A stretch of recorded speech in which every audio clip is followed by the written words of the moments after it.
போற்றி கலை நிறை கணபதிக்கு சரணம் சரணம். திருச்செந்தூர் முருகனுக்கு அரோகரா.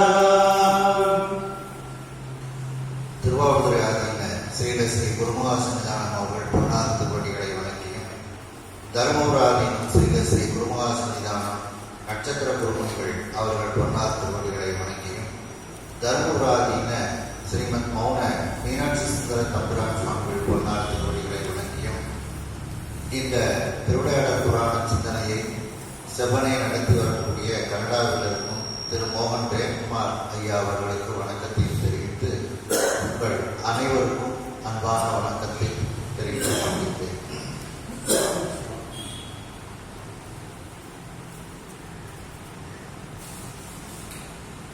சென்ற திருவிளையாடல் புராண சிந்தனையில் 13வது திருவிளையாடல் புராணம் கடல் சுவர வேர்மிட்ட படலம்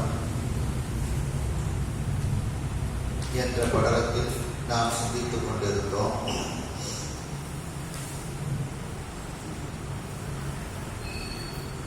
உக்கிரவழி பாண்டியர் 96 அசுமேத யாகங்களை செய்து முடித்தார்.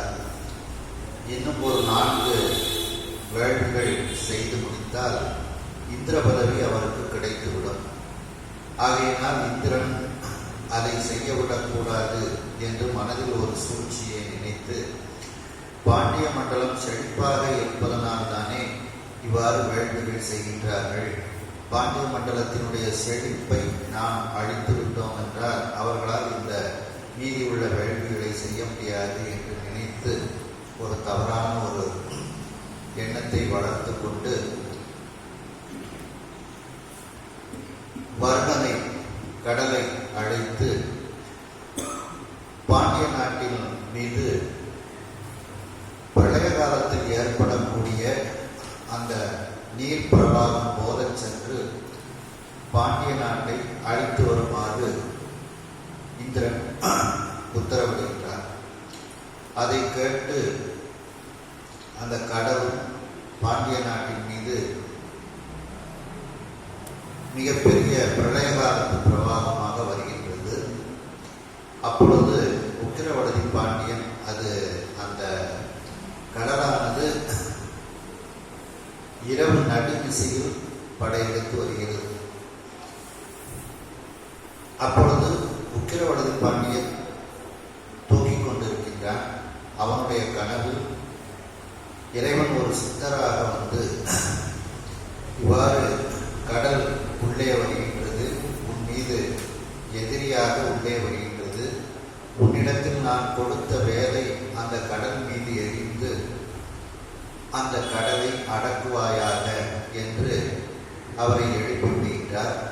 அந்த கனவு கலைந்தவுடன் நனவுக்கு வந்த அந்த உக்கிரவடதி பாண்டியன் உடனே தன்னுடைய அமைச்சர் பெருமக்கள் படைகளை எல்லாம் அழைத்து கொண்டு அந்த கடல் வரக்கூடிய இடத்திற்கு செல்கின்றார். அந்த கடல் மிகப்பெரிய ஒரு பேரலையாக வருகின்றது. அதை பார்த்து ஒரு வியப்பு அடைகின்றார். அந்த நேரத்தில் அவர் கனவில் கண்ட அந்த சித்தரே மீண்டும் அவருக்கு நேரில் வந்து, நீ இவ்வாறு வியப்போடு பார்த்து நேரத்தை தாழ்த்தாது, விரைவாக அந்த வேற்படையை கடலின் மீது எரிவாயாக என்று கூறுகின்றார். உடனே உக்கிரவடதி பாண்டியர் அந்த கடலின் மீது வேற்படையை எரிகின்றார். அந்த வேற்படை பட்டவுடன் அந்த கடல் தண்ணீரானது கால் முட்டு அளவிற்கு குறைந்து விடுகின்றது. இவ்வாறு அந்த கடலை அடக்குகின்றார், கடலை வற்றச் செய்கின்றார் உக்கிரவடதி பாண்டியர் என்ற அளவில் நாம் சிந்தித்தோம். உடனே அந்த இறைவன் உக்கிரவடதி பாண்டியருக்கு சொப்பநாத பெருமான் தான் தன்னுடைய மீனாட்சி அம்மையோடு ஆகாயத்தில் இடப வாகனத்தில் காட்சி கொடுத்து கொண்டிருக்கின்றார். அந்த இடப வாகனத்தில் உக்கிரவடதி பாண்டியர் இந்த காட்சியை கண்டு கொண்டிருக்கின்றார் என்ற அளவில் சிந்தித்தோம்.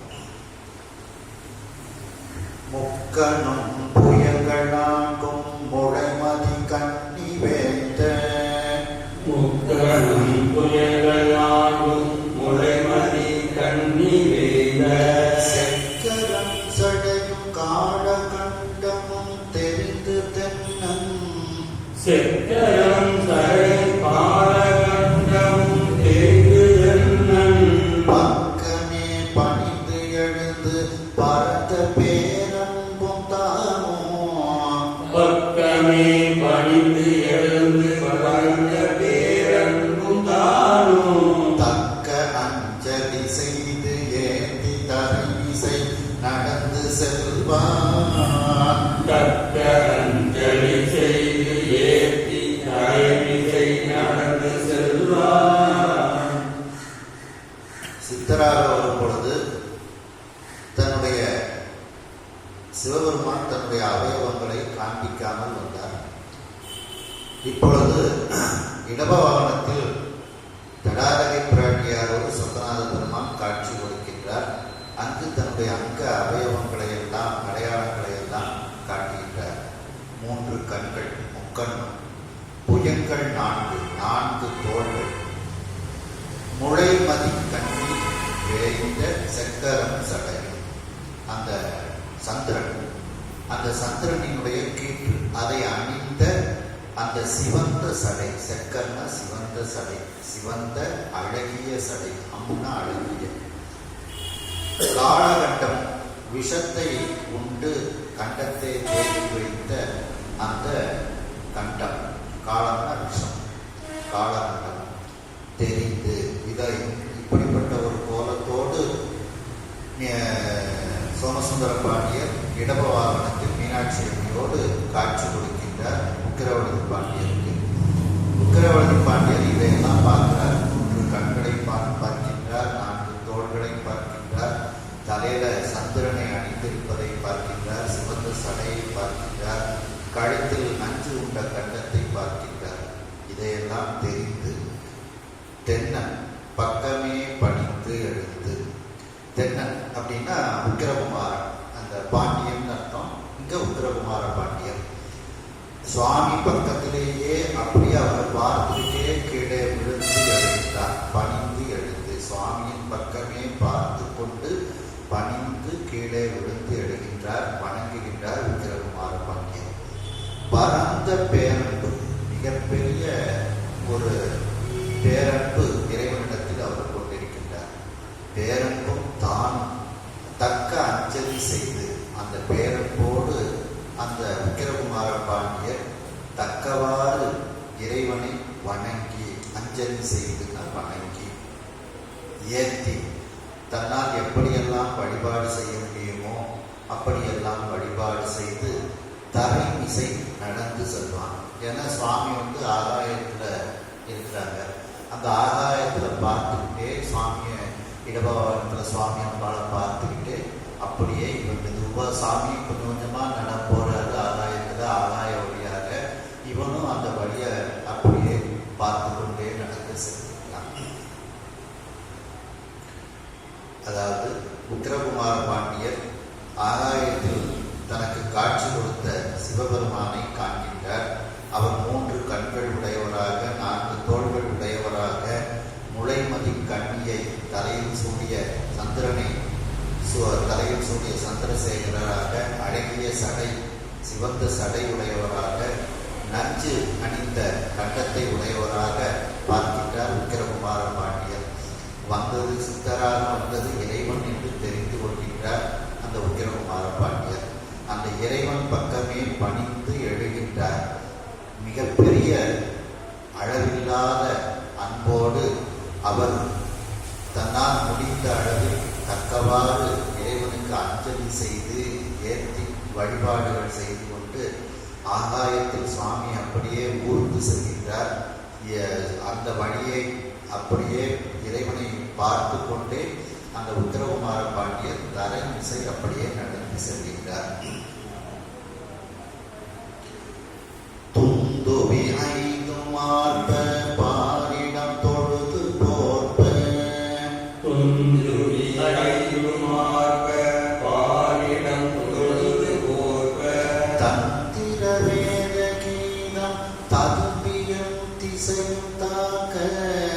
தந்திர நீரகீரம் ததுமிய திசையும் காக்க அந்தர நாடகேத்த அகல் விசும்பு ஆரதாக அந்தர நாடகேத்த அகல் விசும்பு ஆரதாக வந்து தன் கோயில் புக்கான் வரவு போக்கு இறந்த வள்ளல் வந்திரன் கோயில் புக்கான் பரவு போக்கு இறந்த வள்ளல். இப்போ சுவாமி ஆகாயத்துல இருக்கிறாங்க. ஆகாயத்துல இடப வாகனத்துல காட்சி கொடுத்து கொண்டு இருக்கின்றார், அம்பிகையோடு இருக்கின்றார்.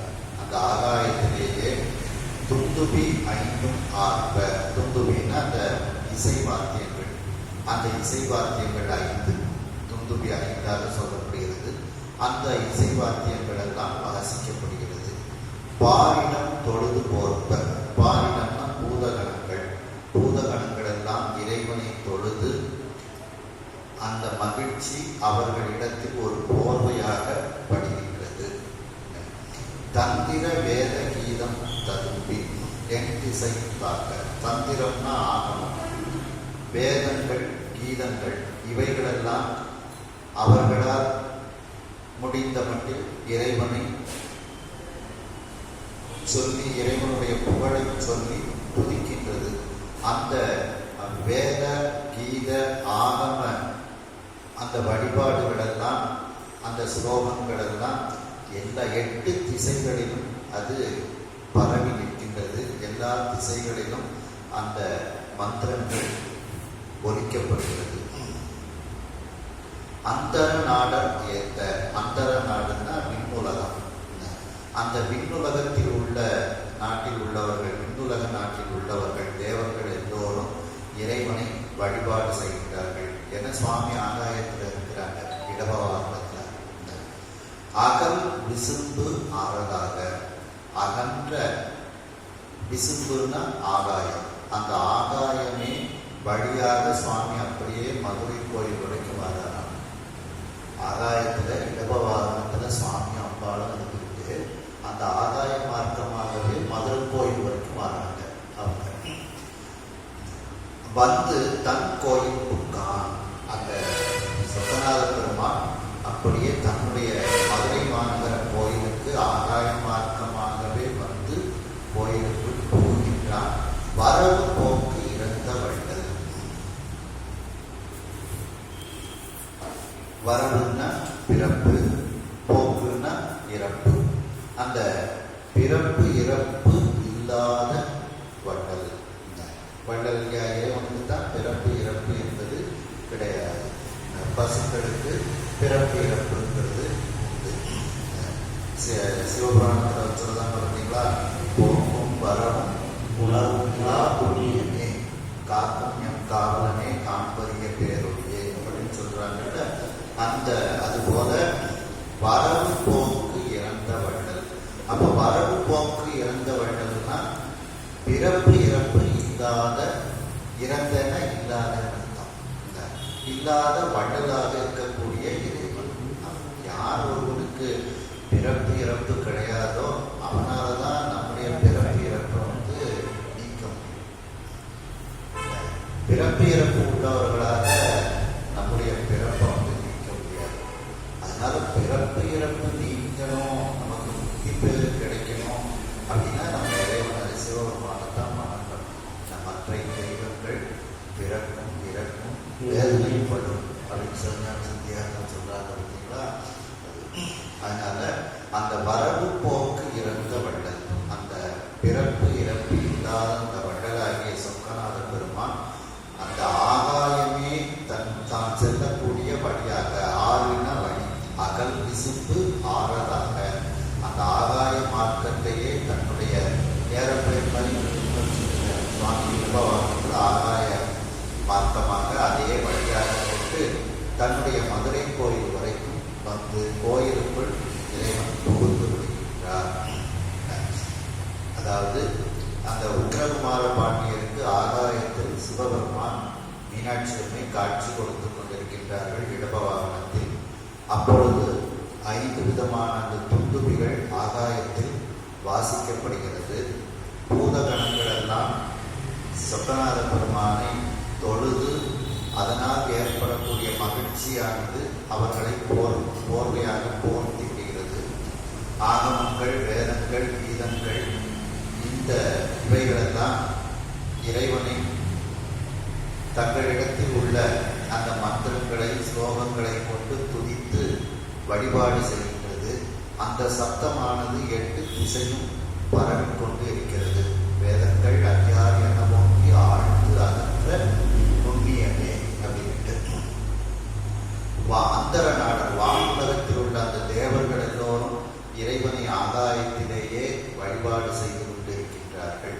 இவ்வாறு ஆகாயத்தில் இவர்களெல்லாம் வழிபாடு செய்து கொண்டு இருக்க அந்த அகன்று பறந்து விரிந்த அந்த ஆகாயமே வழியாக கொண்டு ஆகாய மார்க்கமாக அந்த இடப வாகனத்தில் சிவபெருமான் தன்னுடைய மதுரை கோவிலுக்கு உள்ளே வந்து புகுந்து விடுகின்றார். அந்த இறைவன் எப்படிப்பட்டவன் என்றால் பிறப்பு இறப்பு இல்லாத வள்ளலாக இருக்கக்கூடியவர் அப்படின்ட்டு.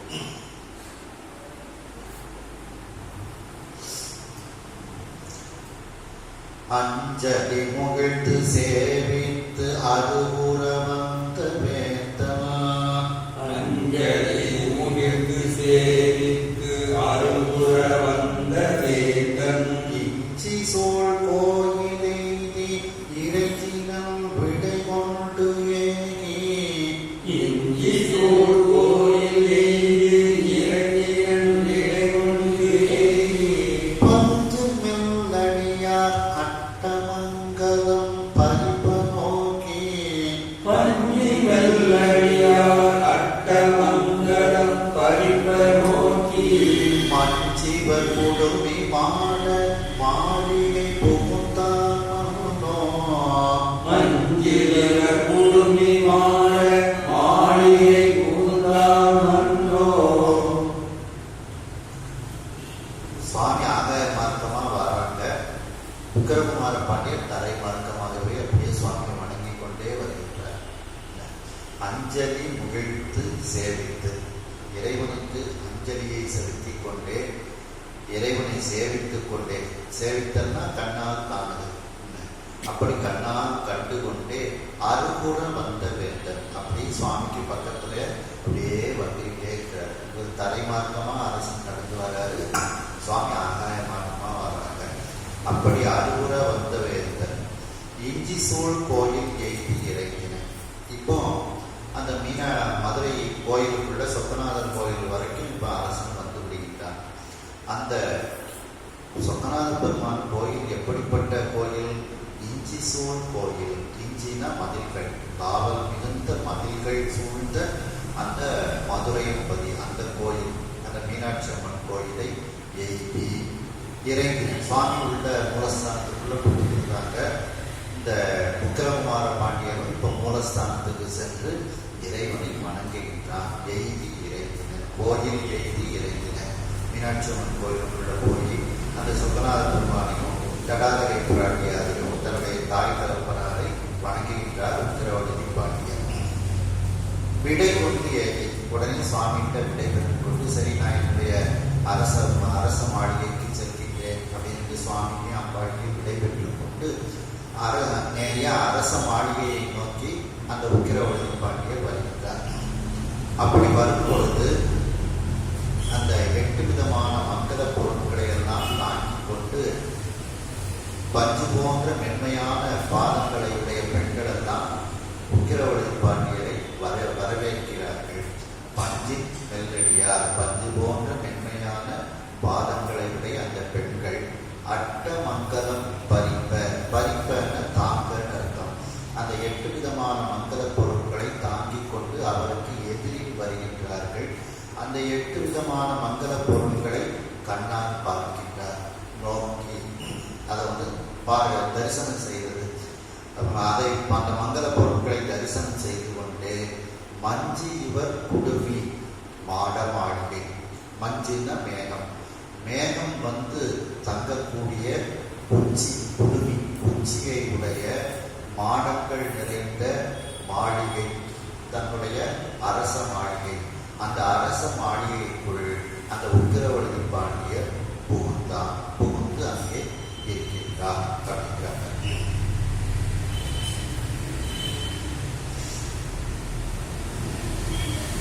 இப்பவும் இந்த ஒரு கும்பாபிஷேகம் ஆயாச்சுன்னா அந்த கோயிலில் வந்து சுவாமிக்கு வந்து தரிசனம் அப்படின்ட்டு சொல்லி செய்வாங்க. பூரணம் சிவனடியார்கள், இப்படி ஒரு கண்ணாடி, இப்படி ஒரு 10 விதமான மங்கள பொருட்களை எல்லாம் முதல்ல காமிப்பாங்க. பசுமாடு இவங்களெல்லாம் சுவாமியை பார்க்க சொல்லுவாங்க. சின்ன குழந்தை இவங்களெல்லாம் பார்க்க சொல்லுவாங்க. அதுக்கு தரிசனம். அதே மாதிரி ஒரு அரசன் வந்து வெளியில போயிட்டு அரச மாளிகைக்குள்ள வரும்போது இந்த 8 விதமான மங்கள பொருட்களை வைத்துக் கொண்டு அந்த பெண்கள் காத்து கொண்டிருப்பார்கள். அந்த மங்கள பொருட்களை பார்த்து கொண்டே அவர்கள் அரசவைக்குள்ள நுழைவாங்க. அதில் பிரதானமாக சொல்லப்படுவது பூரணத்தை தாண்டி கொண்டு வருவார்கள்.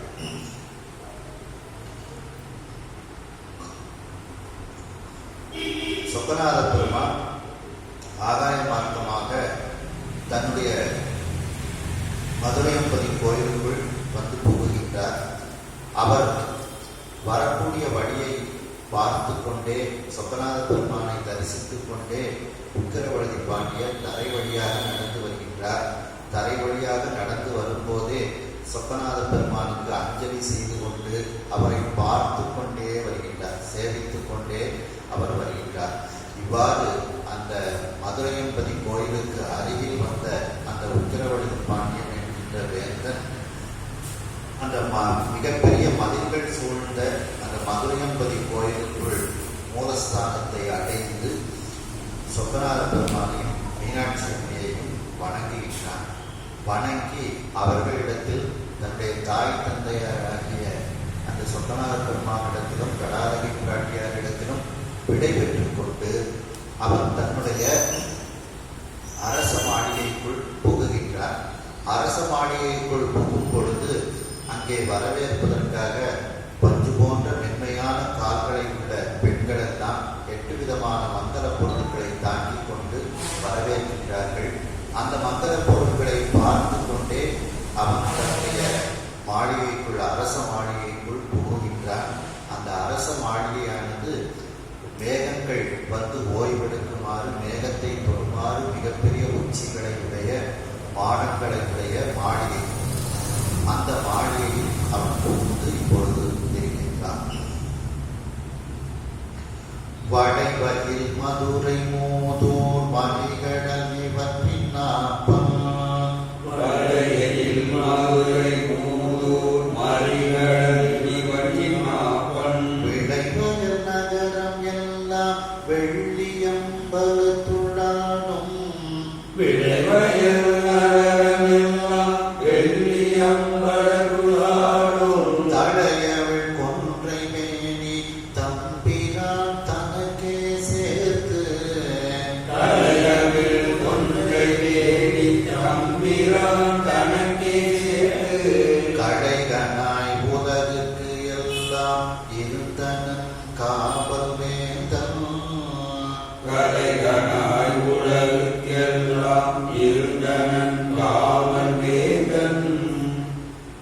இப்போ அந்த வளைகையில் மதுரை மூதூர், அதாவது வளைவாக கட்டப்பட்ட இதை சுற்றி கட்டப்பட்ட எயில் அந்த மதில் சுவர்கள், அப்படிப்பட்ட அந்த கோட்டை, இந்த வளையல்னா வளைவாக கட்டப்பட்ட அந்த கோட்டையில் அந்த மதில் சுவர்கள் இருக்கின்றது. அப்படிப்பட்ட அந்த மதில் சுவர்கள் மிகுந்த காவல் மிகுந்த அந்த மதுரை மூதூர், அந்த பழமையான ஊர். மூதூர்னா பழமையான மூதூர். அந்த மதுரை மூதூருக்கும் அலைகளை உடைய கடலுக்கு இடைப்பட்ட பகுதி. மலிகடல் இவற்றின் நாப்பம். கடலுக்கும் மதுரை மாநகரத்துக்கும் இடையில இருக்கக்கூடிய நாப்பன் அப்படின்னா நடுவில் விளையக்கூடிய வயல்கள், நகரம், இவற்றையெல்லாம் அந்த வெள்ளியம்பலத்தில் ஆடிக்கொண்டிருக்கக்கூடிய நடராஜ பெருமான் வெள்ளியம்பலத்துள்ளாரும் தழை அவன் ஒன்றை வேண்டி தம்பிரான் தனக்கே சேர்த்து அந்த கொன்றை மாலைகளை தலைவாக அணிந்திருக்கக்கூடிய அந்த சடையை உடைய அவிழ்ந்த சடையை உடைய வேணின சடை தம்பிரானாகிய அந்த நடராஜ பெருமான் வெள்ளியம்பலமான அந்த நடராஜ பெருமானுக்கே இந்த அனைத்து சொத்துகளையும் சுவாமிக்கு பயன்படணும் அப்படின்னு அவர் அதை சுவாமிக்கு சேர்க்கிற ஒரு நிபந்தம் மாதிரி கொடுக்குறாங்க. அதாவது மதுரைக்கும் அந்த கடல் பகுதிக்கும் இடைப்பட்ட அனைத்து வயல்களையும் நகரத்தையும் நடராஜ பெருமானுக்கு எழுதி வைக்கிறார் அப்படின்னு இதில் சொல்றாங்க. இந்த இதில் இப்போ இதெல்லாம் எப்படி சான்று எடுக்கன்னு தெரியல.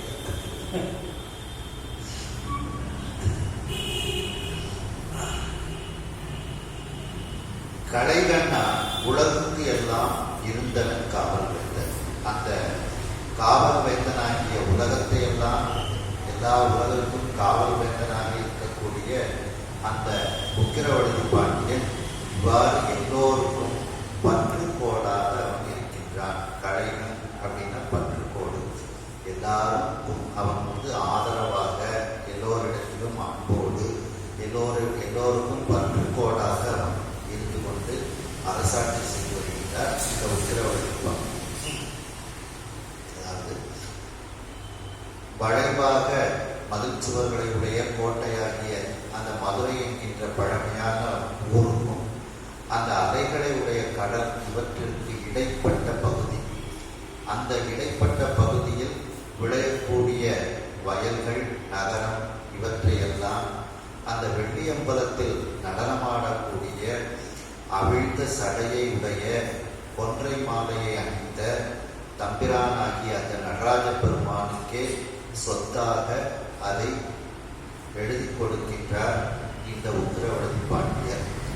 மேலும் இவ்வாறு அந்த உக்கிரவழுதி பாண்டியர் எல்லா உலகுக்கும் காவலர்கள் காத்து மிகச் சிறந்த அரசனாக எல்லோருக்கும் அன்பானவனாக எல்லோருக்கும் பற்றுக்கோடாக எல்லோருடைய துன்பங்களை துடைப்பவனாக அவன் அரசாட்சி செய்து வருகிறார். இதுவரைக்கும் 13வது 14வது திருவிளையாடல் இந்திரன் முடிமேல் வளை எறிந்த படலம் அப்படிங்கிறத நம்ம 16வது சிந்திக்கின்றோம்.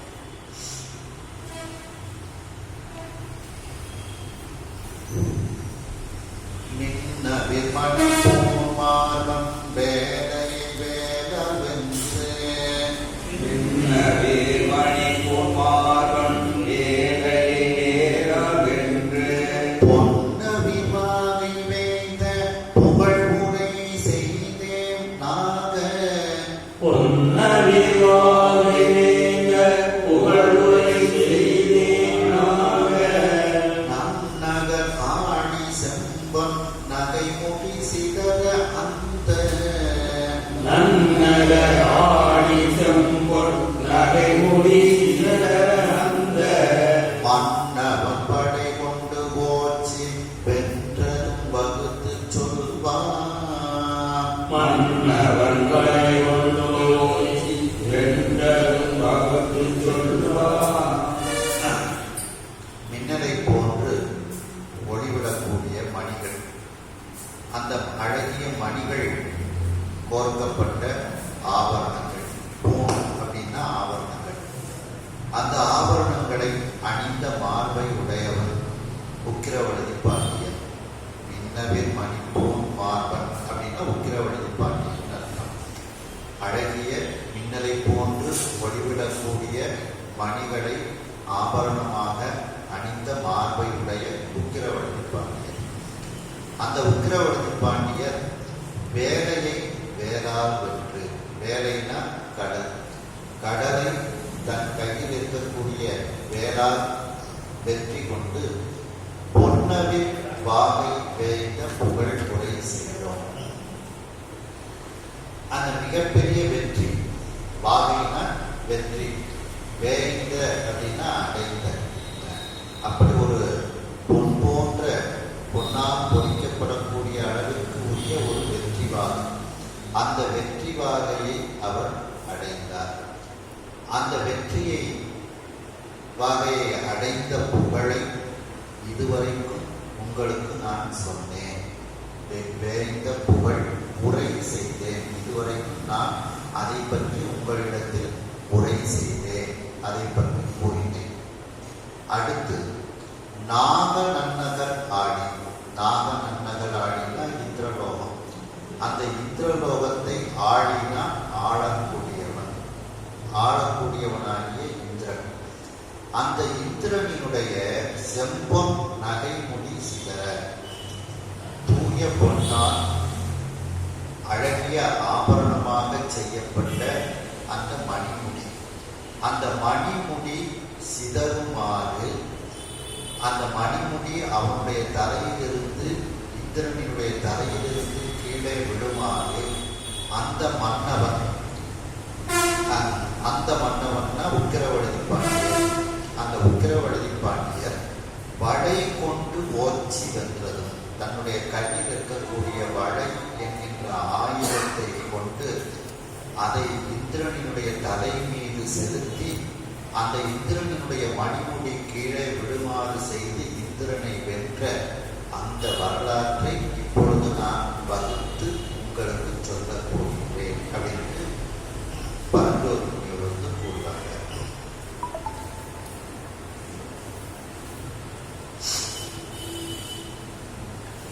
பொதுவாகவே முதல் பாட்டு வந்து இதுவரைக்கும் என்ன சொன்னேன், இனி என்ன சொல்ல போறேன் அப்படிங்கிற அமைப்புல தான் முதல் பாட்டு வந்து இருக்கு.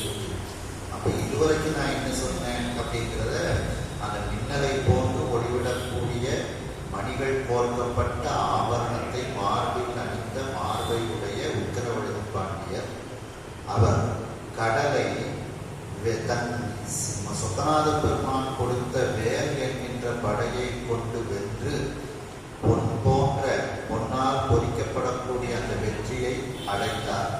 அந்த புகழான செயல்பாட்டை இதுவரைக்கும் உங்களிடத்தில் நான் சொன்னேன்.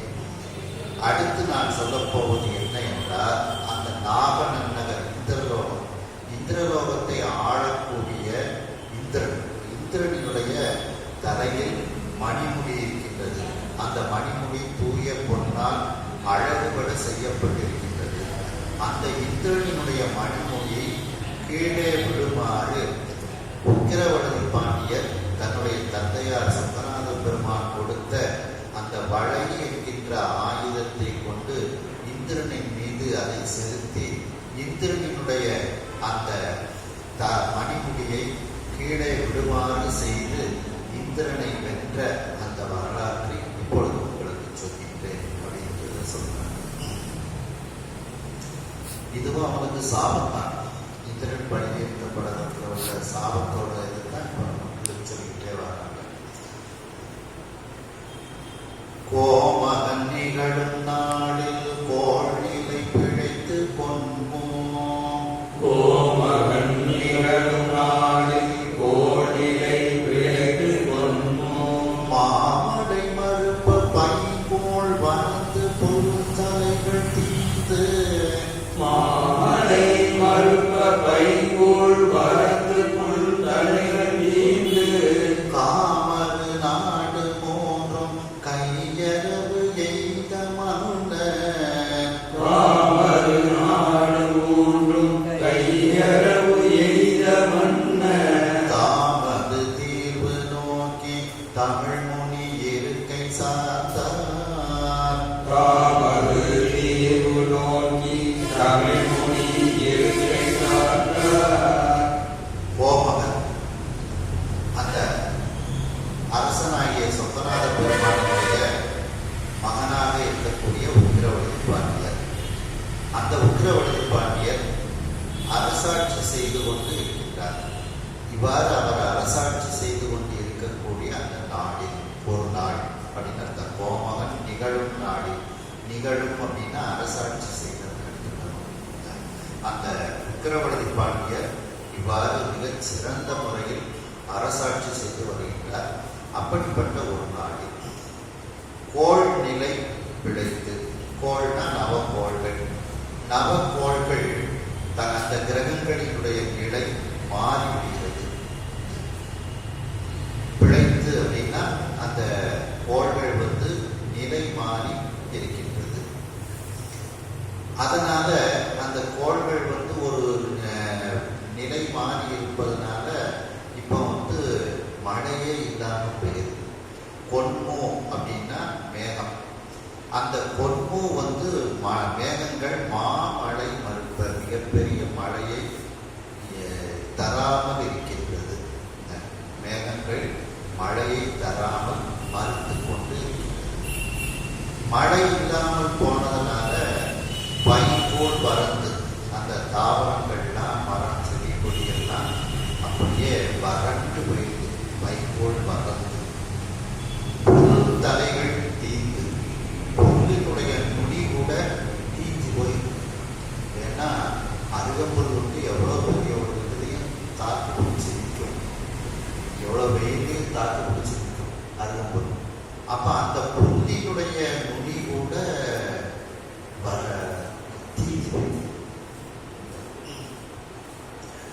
அப்படி அந்த காமரு நாடு மூன்றும், காமருன்னா அழகிய 3 நாடுகள், சேர நாடு, சோழ நாடு, பாண்டிய நாடு. இந்த 3 நாடுகளும் கையறவு எய்த வறுமை, கையறவுன்னா வறுமை, வறுமையை அடைகிறது. மன்னர் தாம் அது தீர்வு நோக்கி அந்த 3 மன்னர்களும் இப்பொழுது 3 நாடுமே வறுமையில இருக்கு. இதற்கு என்ன தீர்வு அப்படின்னு எப்படி இந்த மழையை வரவழைக்கலாம் அப்படிங்கிற ஒரு தீர்வை சிந்தித்து கொண்டு அந்த 3 மன்னர்களும் ஒன்றாக சேர்ந்து தமிழ் முனியாகிய அகஸ்திய முனிவர் இருக்கக்கூடிய பொதியமலைக்கு எல்லோரும் வருகின்றார்கள். தமிழ் முனினா அகஸ்தியர், இருக்கை அப்படின்னா பொதியமலை. நம்ம இடத்துக்கு அவங்க எல்லாரும் வந்துருந்தாங்க 3 பேர். நாம் இந்த பொதியமலை அடிவாரத்தில் இருக்கிறதே ஒரு பெரிய பாக்கியம்.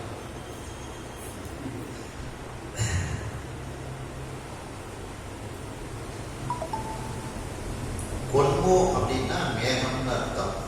இதுல பார்த்தீங்களா, மதிமதி பொலிசை மாடர் உடல் பதிமிசை நிலவு பாகிர வரிச்சிறகு அன்னம் பையன் பொழுது ஆலவாய் மண்ணிய சிவன் மொழிதல் மாற்றம் பருவம் கொன்மோ படி எனப்பா.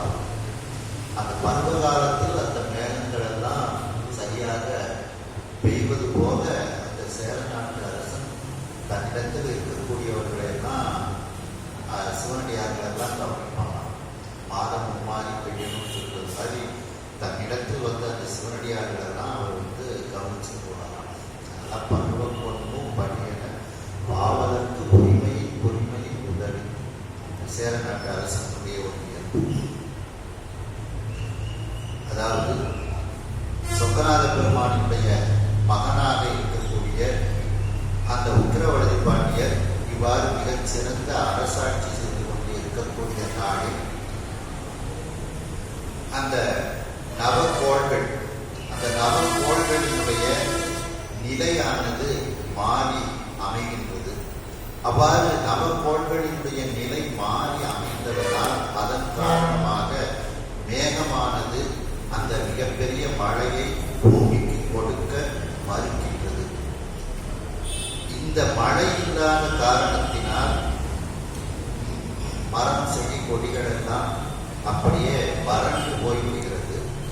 குறிப்பாக எப்படிப்பட்ட ஒரு வெப்பத்தையும் தாங்கி நிற்கக்கூடிய அருகம்புல், அந்த புல்லினுடைய நுனிகள் கூட தீந்து போய்விடுகிறது. அவைகள் புல் கூட வளராமல் தீஞ்சு போயிருக்கிறது. இப்படி அந்த செழிப்பு மிகுந்த அழகிய 3 நாடுகளாகிய சேர சோழ பாண்டிய நாடுகள் 3 நாடுகளுமே கையறவு எய்த வறுமையை அடைய அந்த 3 மன்னர்களும் இப்பொழுது ஒன்றாக கூடி தங்களுக்குள் பேசி இப்படிப்பட்ட ஒரு மழையில்லாத தன்மை, இந்த இதற்கு என்ன தீர்வு என்று அவர்கள் ஆலோசனை செய்து, இதற்கு நாம் அகஸ்திய முனிவரிடத்தில் இதை பற்றி நாம் கேட்போம், அவருடைய அறிவுரையை நாம் கேட்போம் என்று அந்த 3 மன்னர்களும் தமிழ் முனிவராகிய குரு முனிவராகிய அகஸ்திய முனிவர் இருக்கக்கூடிய பொதியமலைக்கு அவர்கள் எல்லோரும் 3 மன்னர்களும் ஒன்று சேர்ந்து வருகின்றார்கள்.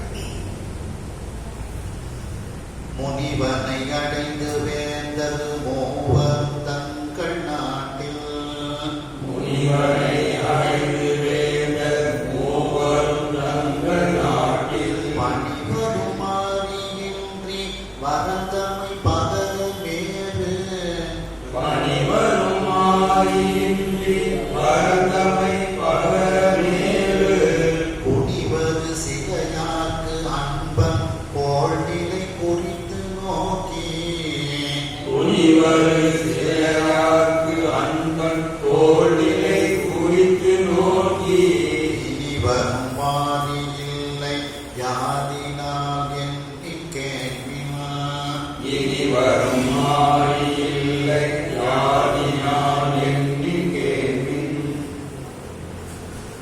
பனி அப்படின்னாலே குளிர்ச்சின்னு ஒரு பொருள் உண்டு.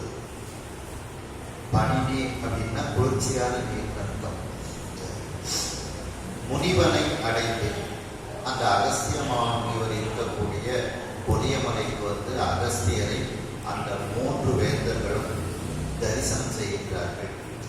வேந்தர் மூவரும் தரிசனம் செய்துவிட்டு அகஸ்தியரை வணங்கி முறைப்படி வணங்கி அகஸ்தியரிடத்தில் கூறுகின்றார்கள். அந்த 3 அரசர்கள் வேந்தர் மூவரும் தங்கள் நாட்டில் பணிவரும் மாறி தங்களுடைய நாட்டில் குளிர்ச்சி பொருந்திய தண்ணீர் மழை, மாறின மழை, அந்த குளிர்ச்சி பொருந்திய மழை இல்லாமல், ஏன்னா முதல்ல மழை பெய்யும் போது குளிர்ச்சி ஜாஸ்தியாக இருக்கும் அந்த தண்ணீர் தேங்கி தேங்கி அதுக்கப்புறம் வெயில் அடிக்க அதில் குளிர்ச்சி குறைய ஆரம்பிச்சு. அதனால தான் அதில் பனி வரும் மாறி அப்படின்னா முதல்ல மழை பெய்யும் போது அது மிகவும் குளிர்ந்த தண்ணீராக இருக்கும். அப்போ அந்த குளிர்ச்சி பொருந்திய அந்த மழை இல்லாமல் வறந்தமை பகர, வறட்சி அப்படிங்கையும் சூழ்ந்து இருக்கின்றது. அதை அந்த 3 வேந்தர்களும் அகஸ்திய முனிவரிடத்தில் கூறுகின்றார்கள், பகர கூறுகின்றார்கள். அந்த அகஸ்தியர் எப்படிப்பட்டவர்? சிவபெருமானிடத்தில் பேரன்பு கொண்டவர், முருகப்பெருமானிடத்தில் பேரன்பு கொண்டவர். மேறு குனிவர் சிலையார்க்கு அன்பர், மேருமலையை வளைத்து, குனித்தல்னா வளைத்தல்னு அர்த்தம். அந்த மேருமலையை வளைத்து இல்லாத ஆக்கியவர் சிவபெருமான். மேரு குனிவர் சிலையார்க்குன்னா சிவபெருமானுக்கு அர்த்தம். அந்த சிவபெருமானுக்கு அன்பர் யாரு? அகஸ்திய முனிவர். சிவபெருமானிடத்தில் அன்பு கொண்டவர், நம்முடைய பாவநாச சாமி மேல பேரன்பு கொண்டவர் அகஸ்திய முனிவர்.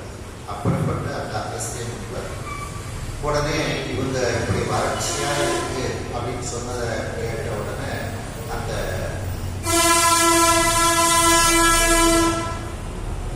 ஜோதிடர் அந்த பஞ்சாங்கம் இதெல்லாம் எடுத்து பார்க்குறாங்க. பார்த்து கோள் நிலை இதையெல்லாம் குறித்து நோக்கி, கோள் நிலைகள்லாம் எந்தெந்த இடத்துல எந்தெந்த கோள் இருக்கின்றது அப்படிங்கிற அந்த நவகோள்களினுடைய நிலைகளை எல்லாம் அப்படியே ஆய்வு செய்து பார்க்கின்றார் அகஸ்திய முனிவர். பார்த்து விட்டு 3 வேந்தர்கள்ட்டையும் சொல்றாங்க, இனி வரக்கூடிய காலத்துல மழை உங்களுக்கு கிடையாது. எதனால அப்படின்னா நான் சொல்றதை கேளுங்க அப்படின்னு அதுக்கு காரணத்தை வந்து அகஸ்திய முனிவர் வந்து சொல்றாங்க. மேல்மலையை அப்படியே சுவாமி வந்து வில்லாக வளர்த்தார். இதுல நிறைய இடத்துல அந்த திருமுறைகளை நம்ம பார்க்கலாம். சத்திரசேகரனே அருளாகின்று தம்பி சும்பில் இந்திரனும் முதலானிமையோகள் தொழுது நெஞ்ச அந்தரமோ ஏதும் அனலாய் விடவோரம் பினார் மந்தர மேருவில்லா படைத்தானிடம் பக்கரையே, மேருவில்லா படைத்தானிடம் பக்கரையே அப்படின்னு திருவக்கரையில்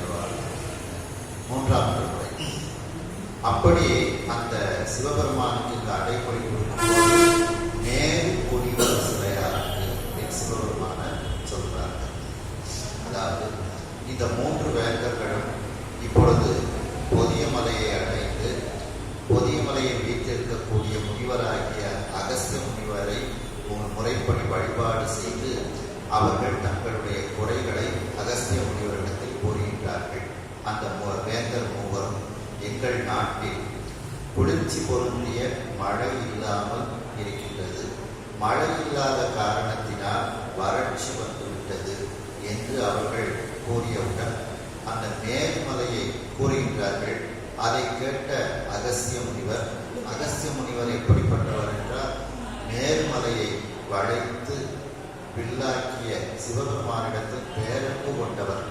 அந்த அகஸ்திய முனிவர் அவர்கள் கூறியதை கேட்டு அன்றைய தினத்தில் இருக்கக்கூடிய அந்த கோள் நிலைகள், அந்த கோள்கள் எல்லாம் எங்கெங்கு அமைந்திருக்கின்றது, இதையெல்லாம் அந்த வானியல் ஆய்வு அவற்றை வைத்து ஜோதிடம் அதை வைத்து அவர்கள் கூர்மையாக பார்த்துவிட்டு அந்த 3 வேந்தர்களிடத்திலும் அகஸ்திய முனிவர் கூறுகின்றார், இனி வரக்கூடிய காலங்களில் மழை உங்களுக்கு கிடையாது, அதனுடைய காரணத்தை நான் உங்களுக்கு கூறுகின்றேன், கேட்கின்றாங்க அப்படின்னு அகஸ்திய முனிவருக்கு கூறுகின்றார்கள்.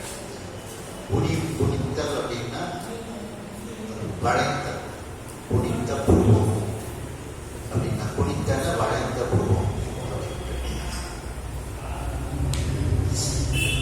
காய்சின பெய்யோன் சேயோன் முன் செல கதிகால் வெள்ளி, காய்சின பெய்யோன் சேயோன் முன் செல கதிகால் வெள்ளி, தேசிக பின்பு சென்று நடக்கும் இச்செயலால் முன்னே, தேசிகன் பின்பு சென்று நடக்கும் இச்செயலால் முன்னே, தூசின உலகில் 12 பால் சுருங்கும் என்று, தூசின உலகில் 12 வான் சுருங்கும் என்று, பேசின நூல்கள் ஆறி பெய்வி போர் சென்று கேட்பின், பேசின நூல்கள் மாறி பெய்தி போல் சென்று கேள்வின், காய்சின பெய்யோன் கொடுமையான அதிகமான வெப்பத்தை உடைய அந்த சூரியன், பெய்யோன்னா சூரியன், சேயோன் அப்படின்னா சிவந்தவன் செவ்வாய், இந்த இடத்துல சேயோன்னா செவ்வாய். இந்த 2 கோள்களும் முன்னே செல்ல அந்த கோள்களை பின்பற்றி சுக்கிரன் அந்த வெள்ளி என்கின்ற கோளானது செல்கின்றது. கதிர்கால் வெள்ளி, அந்த ஒளி பொருந்திய அந்த வெள்ளி தேசியம், ஏன்னா அந்த சுக்கிரன் அந்த அசுரர்களுக்கு குருநாதன், அதனால அவரை தேசியம்னா குருநாதன் அர்த்தம். அந்த வெள்ளி தேசிகன்னா சுக்கிரன், அந்த சுக்கிரன் இந்த சூரியனுக்கும் செவ்வாய்க்கும் பின்னால அது நடந்து கொண்டிருக்கின்றது. அப்படிப்பட்ட ஒரு செயல்பாடு நடப்பதனால் இந்த நவக்கோள்களில் 12 வருடங்களுக்கு மழை கிடையாது அப்படின்னு அந்த நூல்கள் ஜோதிட நூல்கள் கூறுகின்றது. தேசிகன் பின்பு சென்று அந்த சூரியனுக்கும் செவ்வாய்க்கும் பின்னால் சென்று இந்த சுக்கிரன் என்கின்ற கோளானது செல்லக்கூடிய அந்த ஒரு செயல்பாட்டினால் நடக்கும் இச்செயலால் முன்னீர்னா கடல், அந்த கடலை தூசினா ஆடையாக, தூசினா ஆடையும் ஒரு அர்த்தம், தூசு துகில் அப்படிம்பாங்க. அப்படி அந்த கடலையே ஆடையாக உடுத்திய இந்த உலகத்தில் 12 வருடங்கள் வான் சுருங்கும், மழை இல்லாமல் இருக்கும் என்று அந்த ஜோதிட நூல்கள் கூறுகின்றது. பேசின நூல்கள், அந்த ஜோதிட நூல்கள் இவ்வாறு பேசுகின்றது. ஆகையினால் அந்த நூலினுடைய சட்டத்தின்படி இந்திரன் நடந்து கொண்டிருக்கின்றார். கூறுகின்றார். ஆகையினால் மாறி பெய்விப்போர் சென்று கேள்வி. மழையை யார் பெய்விப்பானோ அந்த இந்திரன், மழையை பெய்விக்கக்கூடியவன் இந்திரன், அந்த இந்திரனிடத்தில் சென்று நீங்கள் கேளுங்கள், எங்களுக்கு கொஞ்சமாவது மழையை கொடு, இப்படிப்பட்ட வறட்சி வேண்டாம் அப்படின்ட்டு அவரிடத்தில் சென்று நீங்கள் கேளுங்கள் அப்படின்ட்டு அகஸ்திய முனிவர் கூறுகிறார்கள்.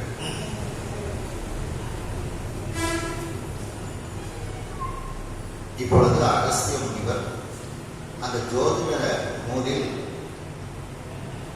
நவக்கிரகங்கள் எப்படி அமைந்திருக்கின்றது என்பதை மிகவும் கூர்மையாக ஆய்வு செய்து மழை இல்லாமைக்கு காரணம் கூறுகின்றார்.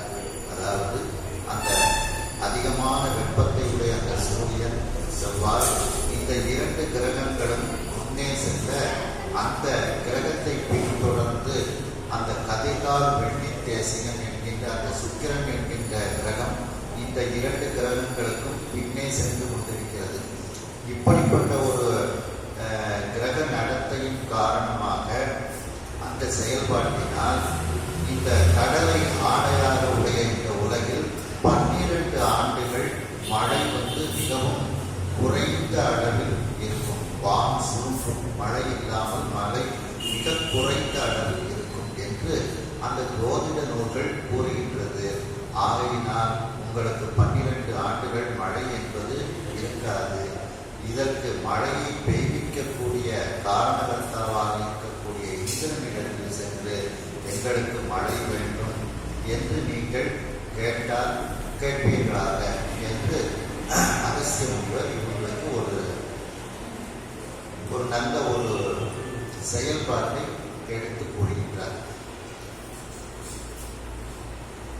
என்றவன் எதிர்யாம் எவ்வாறு ஏதும் என்றார் ஐந்தும், என்றவன் எதிர்யாம் எவ்வாறு ஏதும் என்றார் ஐந்தும், வென்றவன் சோமவார பிரதம் நீர் நோற்று வெள்ளி, வென்றவன் சோமவார பிரதம் நீர் நோற்று வெள்ளி, மன்றவன் அருளை பெற்று வான்படி சென்னி என்று, மன்றவன் அருளை பெற்று வான்படி சென்னி என்று, அக்குன்றவன் சிலையா நோம்பின் விதியினை கூறுகின்றான், அக்குன்றவன் சிலையான் நோன்பின் விதியினை கூறுகின்றான். இப்படி அகஸ்திய முனிவர் அந்த மூவேந்தர்களிடத்திலும் கூறி நீங்கள் இந்திரனிடத்தில் சென்று கேளுங்கள் என்று சொன்னவுடன் மூவேந்தர்களும் இந்திரலோகத்துக்கு நாங்கள் எப்படி போக முடியும் அப்படின்னு அவங்க கேட்கிறாங்க. என்றவன் எதிர், அந்த இந்திரனுக்கு எதிரில் யாம் எவ்வாறு ஏகுதும், இந்திரலோகத்துக்கு நாங்கள் எப்படி போக முடியும், யாம் எவ்வாறு ஏகுதும் என்றார், நாங்கள் எப்படி அந்த இந்திரலோகத்தை அடைய முடியும் என்று மூவேந்தர்களும் கேட்கின்றார்கள். உடனே அதற்கு பதிலாக அகஸ்தியர் அந்த மூவேந்தர்களை பார்த்து கூறுகிறார், ஐந்தும் வென்றவன். ஐந்தும் வென்றவன் அகஸ்திய முனிவர் அர்த்தம். அந்த நமக்கு துன்பத்தை தரக்கூடிய அந்த 5 பேர், அந்த 5 பேரை வென்ற அந்த அகஸ்திய முனிவர். பொறிவாயில் ஐந்தமித்தான் திருக்குறள்ல பார்த்தீங்களா, அந்த ஐந்தை அறிந்த அந்த அகஸ்திய முனிவர் அந்த மூவேந்தர்களை பார்த்து கூறுகிறார், நீங்கள் சோமவார விரதம் நீர் நோற்று. அந்த சோமவார விரதம்னு இருக்கு, அந்த சோமவார விரதத்தை நீங்கள் நோன்பாக எடுத்து அந்த விரதத்தை கடைபிடித்து வெள்ளி மன்றவன் அருளை பெற்று, அந்த வெள்ளி அம்பலத்தில் வெள்ளி மன்றில் ஆடக்கூடிய நடராஜ பெருமானினுடைய அருளை நீங்கள் பெறுவீர்களாக. அவருடைய அருளை பெற்று வான்படி சென்று ஆகாய மாற்றமாக நீங்கள் இந்திரலோகத்தை நோக்கி செல்லுங்கள் என்று அக்குன்றவன் அந்த பொதியமதை என்கின்ற குன்றில் அமர்ந்திருக்கக்கூடிய அகஸ்திய முனிவர் குன்றவன்னா அகஸ்திய முனிவர். அந்த பொதியமலை என்கின்ற குன்றில் இருக்கக்கூடியவர் அப்படின்னு இதுக்கு அர்த்தம் எடுத்துக்கிடலாம். அக்குன்றவன் சிலையான் அப்படின்னா அந்த மேருமலையை இல்லாத வளைத்தவன் அர்த்தம் எடுத்துக்கிடலாம். 2 விதமாக அர்த்தம் எடுத்துக்கிடலாம். அந்த சிவபெருமான், அந்த சிவபெருமானினுடைய, அதாவது குன்றவன் சிலையான்னா மேருமலையை இல்லாத வளைத்த சிவபெருமான். அந்த சிவபெருமானினுடைய நோன்பு, அந்த நோன்பினுடைய விதியினை இவ்வாறு கூறுகின்றார். அதாவது அக்குற்றவன் சிலையாங்கிறதுக்கு 2 விதமாக பொருள் எழுதியிருக்கிறாங்க. அக்குற்றவன் அப்படிங்கிறதுக்கு அகஸ்திய முனிவர், பொதியமலை குன்றில் இருக்கக்கூடிய அகஸ்திய முனிவர், சிலையான் அப்படிங்கிறது சிவபெருமான், வில்லை வைத்திருப்பவர். இது 2ஐயும் சேர்த்து வச்சு அந்த மேல்மலையை வில்லாக வளைத்து சிவபெருமான் அர்த்தம் இருக்கிறார். அதாவது இப்பொழுது அந்த மூவேந்தர்களிடத்தில் அகஸ்திய முனிவர், நீங்கள் மழையை பெய்விப்பதற்கு காரணமாக இருக்கக்கூடிய இந்திரனிடத்தில் சென்று நீங்கள் கேளுங்கள் என்று கூறியவுடன் அந்த மூவேந்தர்களும் அகஸ்திய முனிவரிடத்தில் கேட்கிறார்கள். நாங்கள் எவ்வாறு இந்திரலோகத்திற்கு செல்ல முடியும் என்று அவர்கள் கேட்டவுடன் உடனே அந்த 5 புலன்களை வென்ற அகஸ்திய முனிவர், நீங்கள் சொக்கநாத பெருமானை நோக்கி சோமவார விரதத்தை நீங்கள் நோற்று, அந்த சோமவார விரதத்தை, அந்த நோன்பினை கடைபிடித்து அந்த வெள்ளிமன்றில் நடனமாடக் கொண்டு இருக்கக்கூடிய நடராஜ பெருமானுடைய அருளை பெறுவீர்களாக. அவருடைய அருளை பெற்றபின் உங்களுக்கு ஆகாய மார்க்கமாக செல்லக்கூடிய அந்த ஆற்றல் கிடைக்கும்.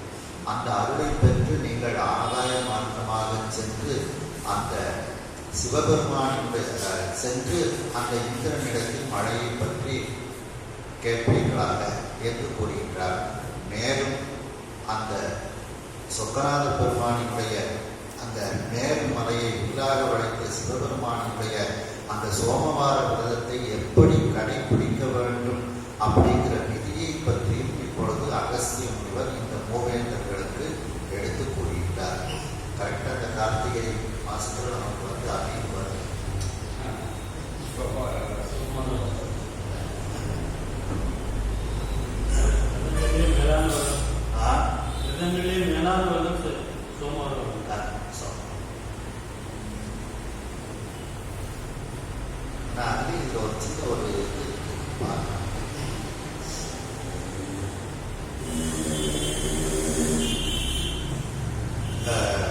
ஐந்தும் வென்றவர் அகஸ்திய முனிவர். இதுல சம்பந்தம் சொல்றாங்க பார்த்தீங்களா?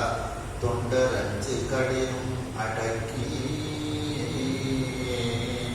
சொரும்பார் மதகிண்டை கட்டி வழிபாடு செய்யும் இடம் என்பரா வண்டு பாட மயிலாவர் மாக்கன்று துள்ள வரிக்கண்டை பாய சுனை நீல முட்டலரும் கேதாரமே. தொண்டர் 5 கடினும் அடக்கி, அதுதான் இதை வந்து 5ம் வென்றவன் என்று அகஸ்திய முனிவருக்கு அடைவு கொடுக்குறாங்க பரம்பொருள்.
உத்தம வானோத்தமுள் உத்தமன் ஆகும்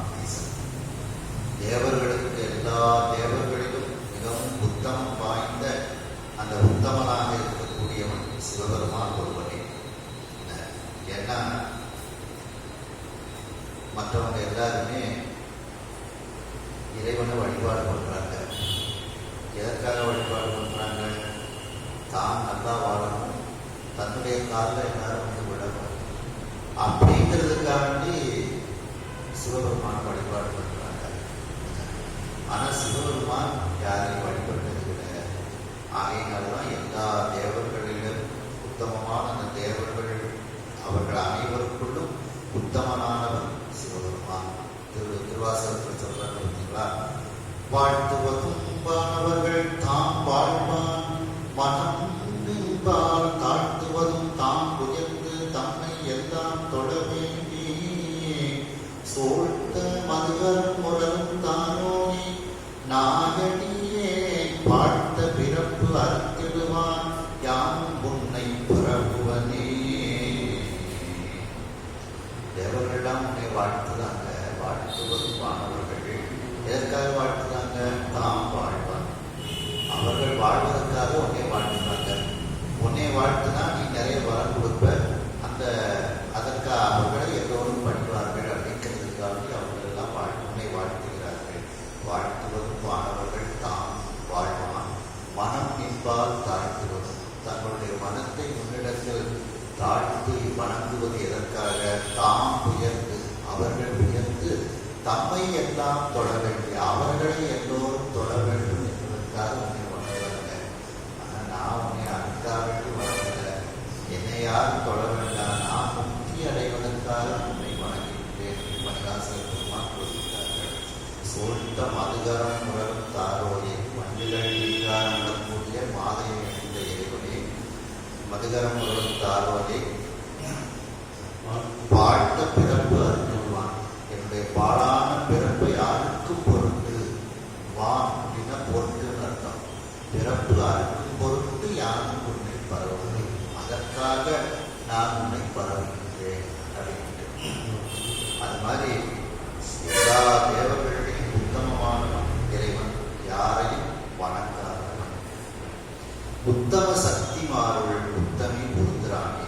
அந்த உத்தமமான சக்திகள், அந்த சக்திகள் எல்லாம் மிகவும் உத்தமையானவள் அந்த உருந்திராணி என்கின்ற அந்த அம்மையார். உத்தம விரதம் தம்முள் உத்தமம் திங்கள் நோன்பு. உத்தமமான விரதங்கள், சிறந்த விரதங்கள் அனைத்திலும் மிகவும் சிறந்தது உத்தமமான விரதம் எது என்றால் அது இந்த சோமவார விரதம், திங்கள் நோன்பு. அந்த சோமவார நோன்பு என்று அந்த மிக உயர்ந்த வேத நூல்கள் முதலிய அனைத்து நூல்களும் இந்த சோமவார விரதத்தை பற்றி சிறப்பாக கூறுகின்றது. ஆகையினால் சோமவார விரதம் என்பது மிகவும் சிறப்பான ஒன்றாக, சிவபெருமானை வழிபடக்கூடிய ஒரு விரதமாக கருதப்படுகின்றது. முதல்ல அகஸ்தியர் இந்த மூவேந்தர்கள்ட்ட அந்த சோமவார விரதம் எப்படி கடைபிடிக்க வேண்டும் அப்படிங்கிறத பற்றிய விதியை கூற ஆரம்பிக்கின்றார்.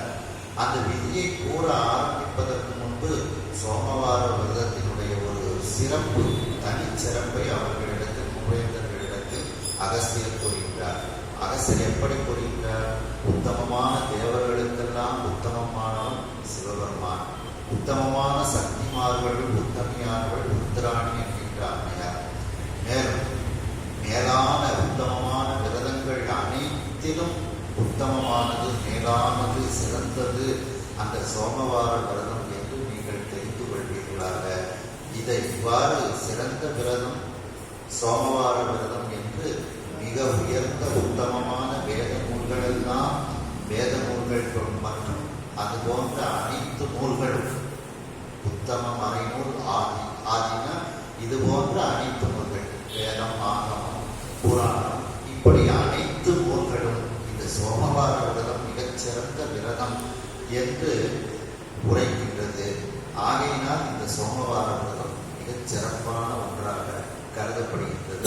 அகத்தியர் முதல்ல அந்த சோமவார விரதத்தினுடைய ஒரு முக்கியத்துவத்தை மூவேந்தர்கள்ட்ட எடுத்து சொல்றாங்க. மந்தர காசி ஆதி பதிகளில் பதித்து நோன்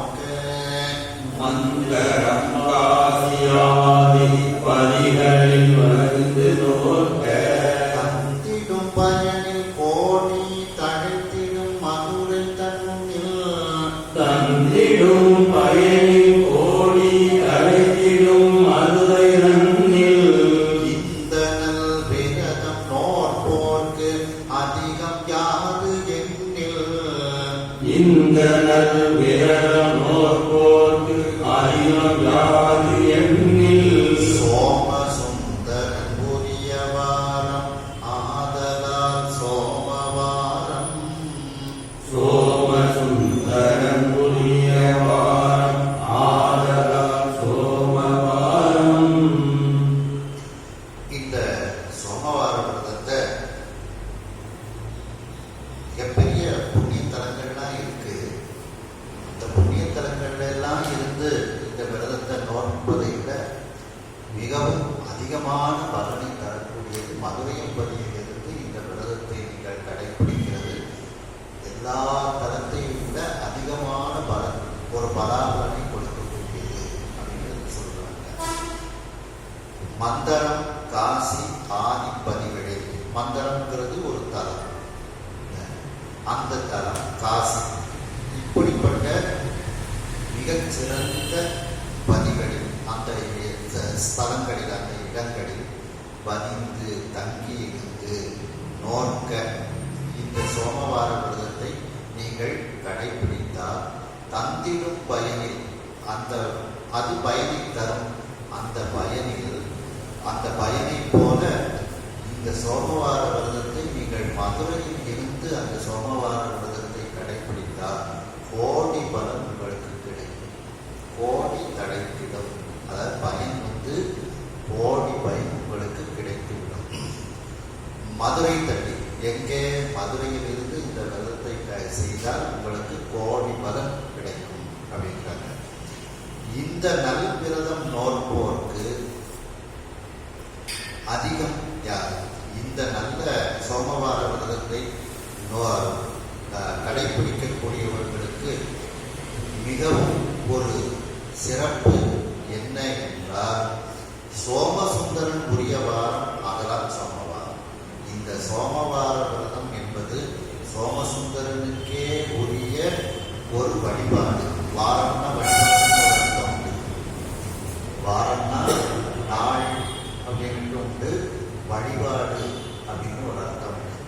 இந்த சோமவார விரதம் என்பது சோமசுந்தரனுக்கே உரிய வாரம். இந்த இடத்துல வாரம்னா வழிபாடு. சோமசுந்தர பெருமானுக்கே உரிய ஒரு வழிபாடு என்பதனால் இது சோமவார விரதம் என்று சொல்லப்படுகிறது. சோமவார விரதம்ங்கிறது சிவபெருமானுக்கே உரிய, அது குறிப்பாக சொத்தநாத பெருமானுக்கே உரிய ஒரு வழிபாடு. ஆகையினால் இது மிகச் சிறப்பாக கருதப்படுகிறது. அதாவது மந்தரம் காசி போன்ற புண்ணிய தலங்களில் இருந்து இந்த சோமவார விரதத்தை நீங்கள் கடைபிடிக்கும் போது அந்த சோமவார விரதம் பயனை தரும். அந்த பயனை போல கோடி மடங்கு உங்களுக்கு கிடைக்க வேண்டும் என்றால் நீங்கள் மதுரை மாநகரத்தில் இந்த சோமவார விரதத்தை நீங்கள் கடைபிடிக்க வேண்டும். இந்த சோமவார விரதம் மதுரை மாநகரத்தில் இருந்து இந்த சோமவார விரதத்தை நீங்கள் கடைபிடிக்கும் பொழுது மற்ற புண்ணிய தலங்களில் தரக்கூடிய ஒரு பலாபலனை விட கோடி மடங்கு பெருகி இந்த பலனை கொடுக்கும். ஆகையினால் இந்த சோமவார விரதத்திற்குரிய இடமே மதுரை மாநகரம் தான், மதுரை பதிதான் என்று சிறப்பாக சொல்லப்படுகிறது. இந்த விரதத்தை நோற்போர்க்கு கடைபிடிப்பவர்களுக்கு மிகச் சிறப்பு என்ன என்று கூறினால், அந்த சோமசுந்தரனுக்கே உரிய, சோமசுந்தர பெருமானுக்கே உரிய வழிபாடு இந்த சோமவார விரதம் என்று கூறுவதால் இந்த சோமவார விரதம் சோமசுந்தரனுக்கு உரிய ஒரு வழிபாடாக கருதி மிகவும் சிறப்பாக எல்லோராலும் கொண்டாடப்படுகிறது. அந்த சோமசுந்தரன் வீட்டிருக்கக்கூடிய தலம் மதுரை மாநகரம். ஆகையினால் மதுரை மாநகரத்தில் இருந்து இந்த சோமவார விரதத்தை நீங்கள் கடைபிடித்தால் மற்ற தலங்களில் இந்த விரதத்தை கடைபிடிக்கக்கூடிய பலனை போல கோடி மடங்கு பலனை இந்த விரதம் நமக்கு தரும். அங்கு அதிக பேரு உண்டு அருகணி மதி தோய்ந்து ஒன்றே. அங்கு அதிக பேரு உண்டு அருகணி மதி தோய்ந்து ஒன்றே. தங்கிய திங்கள் நோன்பு தகுதியில் நோக்கவல்லார்க்கு தங்கிய தீய திங்கள் நோன்பு தகுதியில் நோக்க வல்லார்க்கு இங்கு அதிகம் நீடிய பொருள் கொண்டு ஆற்றும் இங்கு அதிகம் நீடு நீட்டிய பொருள் கொண்டு ஆற்றும் மங்கள விரத பேரு ஒன்று அனந்தமாய் வளரும் அன்றே மங்கள விரத பேரு ஒன்று ஆனந்தமாய் வளரும் அன்றே. மேலே சொன்னதை விட இன்னும் அதிகமான ஒரு பலாபலன் உண்டு. அங்கு அதிக பேர் உண்டு. எப்படி என்றால் அருக்கனில் மதி தோய்ந்து ஒன்றே தங்கிய திங்கள். அதாவது சூரியனுக்குள் மதி கூடிய அந்த ஒன்றி இருந்து தங்கி இருக்கக்கூடிய அந்த திங்கட்கிழமை, அதாவது அமாவாசை. அமாவாசையும் திங்கட்கிழமையும் ஒன்றா சேர்ந்து வரும். அந்த நாளை வந்து ரொம்ப சிறப்பாக சுற்றுறாங்க. அமாவாசை கூடிய திங்கட்கிழமை, அருக்கனில் மதி தோய்ந்து ஒன்றி தங்கிய திங்கள் அப்படிங்கிறதுக்கு அமாவாசையோடு கூடிய திங்கட்கிழமை அர்த்தம். அருக்கன்னா சூரியன், மதினா சந்திரன். அந்த சூரியனுக்குள் சந்திரன் தோய்ந்து ஒன்றி இருக்கக்கூடிய, அவ்வாறு தங்கி இருக்கக்கூடிய திங்கட்கிழமை, அதாவது அமாவாசை நாள். அமாவாசை திங்கட்கிழமை ஒன்றா சேர்ந்து வரணும். அந்த நாள் ரொம்ப சிறப்பாக சொல்லப்படுகிறது. அந்த அமாவாசை திங்கட்கிழமையும் கூடிய அந்த நன்னாளில் நோன்பு, அந்த சோமவார விரதத்தை தகுதியில் அப்படின்னா முறைப்படி அதற்கு என்ன தகுதிகள் எல்லாம் சொல்லப்பட்டிருக்கின்றதோ அந்த தகுதிகளை எல்லாம் கடைபிடித்து சோமவார விரதத்துக்கு என்னென்ன செய்யணும் அப்படின்னு சொல்லப்படுகிறோ அந்த இதையெல்லாம் கடைபிடித்து நோக்க வந்தாருக்கு. அந்த செயல்பாடுகளை எல்லாம் கடைபிடித்து யாரெல்லாம் அந்த நோன்பினை கடைபிடிக்கின்றார்களோ அவர்களுக்கு இங்கு அதிகம் நீதி ஈட்டிய பொருள் கொண்டு ஆற்றும். அவர்கள் நீதியோடு அறத்தோடு அவர்கள் சம்பாதித்த அந்த பொருளை கொண்டு, அப்போ சோமவார விரதம் நோக்கக்கூடியவர்கள் நீதியோடு நடக்கணும். அந்த நீதியோடு அவர்கள் பொருளை ஈட்ட வேண்டும். அந்த பொருளை கொண்டு அவர்கள் தர்மங்களை, அந்த மங்களமான விரதங்களை அவர்கள் செய்ய வேண்டும். அந்த பொருளை கொண்டு அப்படி அவர்கள் அந்த நீதியோடு தர்மத்தோடு சம்பாதித்த ஈட்டிய பொருள் கொண்டு ஆற்றும் மங்கள விரத பேரு, அவர்கள் செய்யக்கூடிய அந்த மங்களமான விரதத்தில் கடைபிடிக்கக்கூடிய அந்த பேரானது ஒன்று அனந்தமாய் வளரும் என்றே. அப்படி அவர்கள் ஒரு தர்மம் செய்தால் அது அனந்த கோடி தர்மமாக அவர்களுக்கு வளர்ந்து பலாபலனை கொடுக்கும். அந்த செல்வமும் அவர்களுக்கு ஒரு செல்வம் பல செல்வமாக, அளவில்லாத செல்வமாக அவர்களுக்கு வளர்ந்து கொண்டிருக்கிறது. அப்போ சோமவார விரதம் இருந்தாலும் அவர்கள் நீதியோடு அவர்கள் இருக்க வேண்டும். நீதியோடு பொருளை சம்பாதிக்க வேண்டும். அந்த நீதியோடு சம்பாதித்த பொருளை அந்த மங்களமான விரதத்திற்கு பயன்படுத்த வேண்டும். அந்த விரதத்திற்கு உரிய அந்த தான தர்மங்களுக்கு அவர்கள் பயன்படுத்த வேண்டும். அவ்வாறு பயன்படுத்தும் போது அது பல கோடியாக, அனந்தமாக, எண்ணிக்கை இல்லாத ஒரு பலாபலனாக அவர்களுக்கு வளர்ந்து கொண்டே இருக்கும் அப்படின்ட்டு இந்த சோமவார விரதத்தினுடைய பலாபலனை வந்து அகஸ்திய வந்து மூவேந்தர்கள்ட்டு சொல்லிக்கிட்டே வராங்க. அதாவது இது சோமவார விரதம் எப்படிப்பட்ட நாளில் இந்த விரதத்தை இருந்தால் மிகப்பெரிய பலனை கொடுக்கும் என்று கூறுகின்றேன். அங்கு அதிக பேர் உண்டு. எந்த நாளில் இருந்தால் அதிக பேர் உண்டு? சூரியனும் சந்திரனும் தோய்ந்து ஒன்றி இருக்கக்கூடிய அந்த அமாவாசையோடு கூடிய திங்கள் நாள். இந்த திங்கள் நாள் வந்து திங்கட்கிழமை மிகவும் சிறப்பாக சொல்லப்படுகிறது. இது எந்த மாசத்துல வந்தாலும் நீங்க சோமவாரம் வந்து இருக்கலாம். எந்த அமாவாசையும் திங்கட்கிழமையும் ஒன்னா சேர்ந்து வரணும். அந்த நாளில் வந்து நீங்க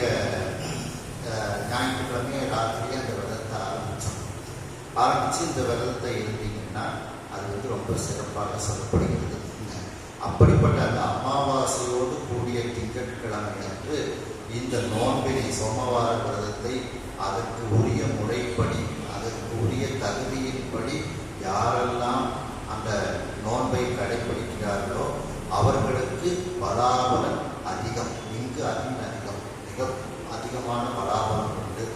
மேலும் அவர்கள் நீதியோடு சம்பாதித்த பொருளை கொண்டு இந்த விரதத்தை அவர்கள் கடைபிடிக்கும் பொழுது அந்த விரதத்திற்கு அவர்கள் செலவழிக்கக்கூடிய அந்த பொருள்கள் அந்த விரதத்தை கடைபிடித்தல் இதனால் வரக்கூடிய பலாபலன்கள் எண்ணிக்கை இல்லாது அந்த பலாபலனானது அளவு கடந்த ஒரு பலாபலனாக அவர்களுக்கு வளர்ச்சி அடைந்து கொண்டே இருக்கும் என்று இந்த சோமவார விரதத்தினுடைய பலனை அகஸ்தியர் வந்து கூறிக்கொண்டே வருகிறார்கள்.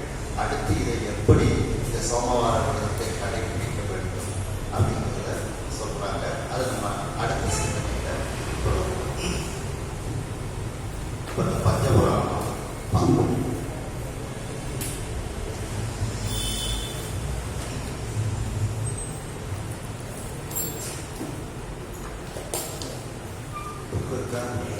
நீங்க கொடுத்தீங்க நான் சொல்றேன்.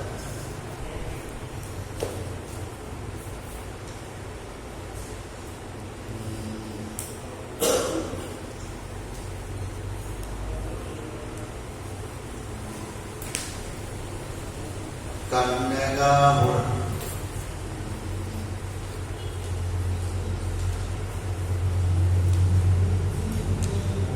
திருவிசைப்பா 7வது பக்கம் எடுத்துங்க. கண்ணகாபுள்ள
பன்னகம்னா பாம்பு, பாம்பை ஆபரணமாக உடையவர். பன்னகாபரணா பவழவை மணியே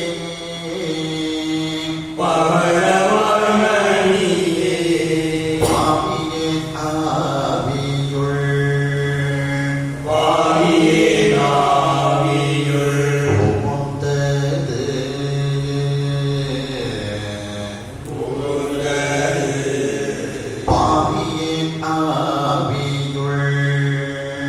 பாவியே ஆவியுள் புகுந்தது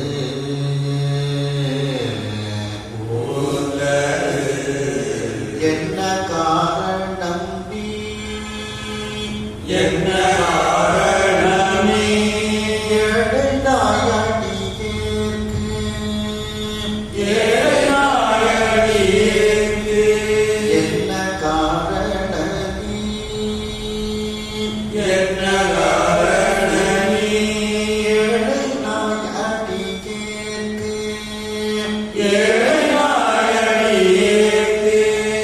எளிமையோ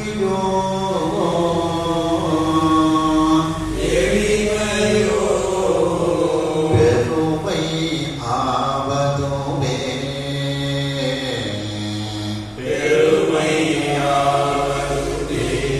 எளிமையோ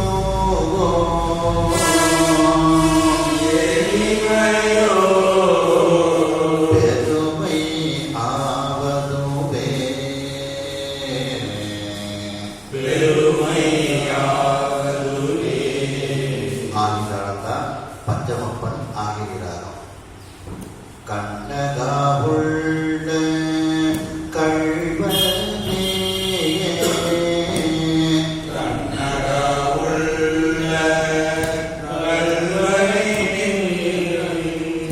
நின் கண்கசிவிலே கண்ணில் நீ சோதியே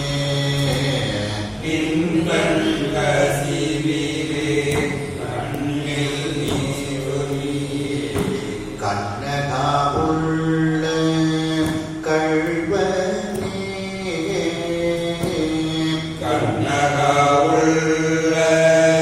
கள்வனே நின் கண்கசிவிலே கண்ணில் நீ சோதியே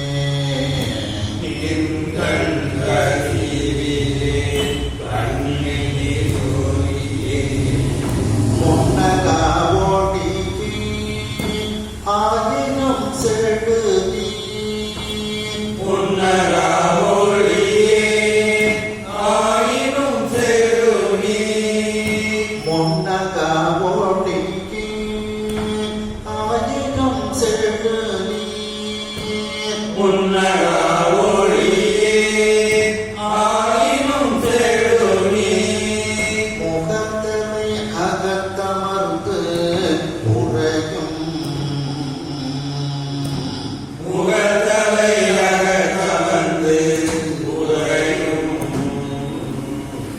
முகத்தனை அகத்தமர்ந்து உறையும்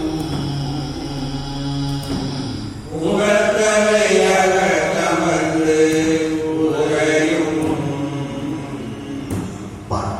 பன்னகாபரணா பவழவாய் மணியே பன்னகாபரண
பயிர்வாய்மை மெய் கண்டான் சந்ததி கொனை ஞான பானுவாயே புனிதாரும் பொழித்திருவாவடு துணைவன் குரு நமச்சிவாய தேவன் சைதாதி மரபுலகம் திரு